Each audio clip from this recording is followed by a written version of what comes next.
Old School Runescape is a vast game with a lot of lore, yet many players skip some of it altogether. So in this series, I'm planning on shedding some light on some of that lore by reading some of RuneScape's books to learn what they have to tell. Welcome to OSRS Lore Library. So if you head just south of the Woodcutting Guild, you'll find the Crabclaw Caves. Now you're sent here as part of the quest, The Depths of Despair. And if you follow the caves all the way down to the quest area, you'll find the Royal Accord of Twill. The old school wiki says that the Royal Accord of Twill is the document that declared the transition of authority from the Council of Elders to the Lords of the Five Houses of the Great Kourend, and details the rotation of succession between them. According to the book Varlamore Envoy, the document was lost at sea when it was being transported to the Grand Museum of Civitas Illifortis, the capital of Varlamore. The accord can be read, and a transcript of it is found in the book of the same name. As stated, the document is recovered during the Depths of Despair quest, where it can be found in a chest in the caverns of the Crabclaw Caves after killing the sand snake protecting the chest.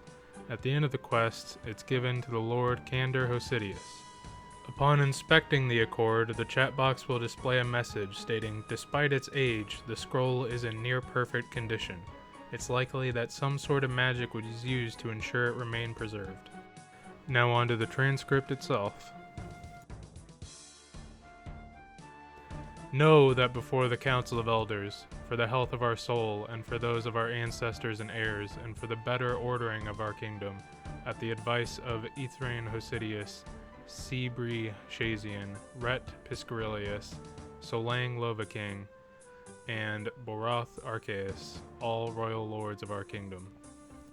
First, that of this day the Council of Elders shall cease to exercise authority over any action, collection of revenues, mobilization of armies, distribution of revenues, seizure of goods, or chattels belonging to any free man of the kingdom, or any other thing as may be considered in the interest of the kingdom, within the kingdom of Great Kourend in perpetuity.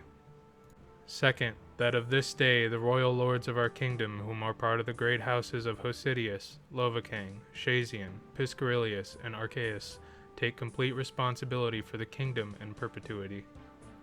Third, that of this day one member from the royal lords of our kingdom, who are part of the great houses of Hosidius, Lovakang, Shazian, Piscarilius, and Arceus, shall be chosen to be the Grand Lord of Kourend for a period of no more than 10 years, and be able to exercise authority over any action, collection of revenues, mobilization of armies, distribution of revenues, seizure of goods or chattels belonging to any free man of the kingdom, or any other thing as may be considered in the interest of the kingdom, within the kingdom of the Great Kourend.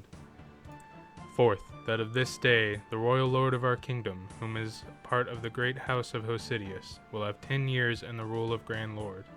Upon the expiry of these 10 years, he will willingly pass the title of Grand Lord to the royal lord of our kingdom, whom is part of the great house of Lovakang, for a period of no more than 10 years.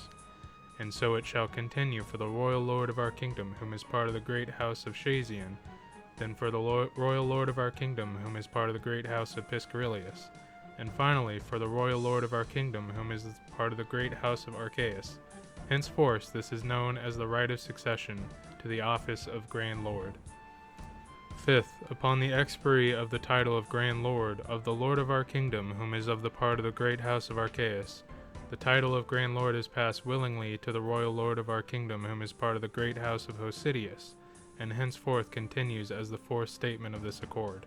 Sixth, that if a suitable male lord of any of the royal lords of our kingdom, whom are part of the great houses of Hosidius, Lovakang, Shazian, Piscarilius, and Arceus, cannot be found at the start of their period as Grand Lord, whether due to infirmity of the mind or body, or of questionable morality, the right of succession to the office of the Grand Lord is annulled and passed to the next royal lords of our kingdom, whom are part of the great houses of Hosidius, Lovakang, Shazian, Piscarilius, and Arceus. We, the royal lords of our kingdom, whom are part of the great houses of Hosidius, Lovakang, Shazian, Piscarilius, and Arceus, have sworn that all this shall be observed in good faith and without deceit. And that's it, folks. The Royal Accord of Twill.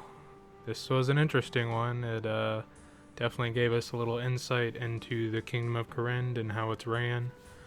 What did you guys think of this one? Please let me know in the comments below, and stay tuned for future episodes. This has been Worst.